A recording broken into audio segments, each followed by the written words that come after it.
হুম, নবীর একটা আদর্শের কারণে জান্নাতে যাবে। সিরত মানি আদর্শ। আর এটা আমরা কদমে কদমে মোহতাজ।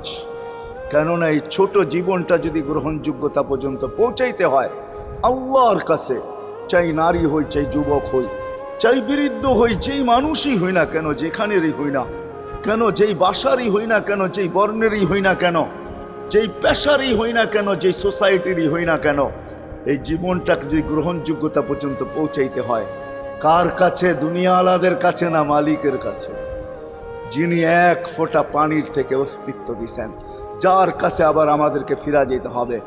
পালানের কোনো সুযোগ নাই। এই জন্যই কোরআন আমাদেরকে বোঝায় আইনাল মাফার। আল্লাহ বলতেছে কোথায় ভাগবে তুমি, বলো কোথায় ভাগবে? কবির কথাই সত্য, যদিও নাকি পালাও তুমি আকাশেতে লাগিয়ে সিঁড়ি, সিঁড়ি লাগাও যদি আকাশ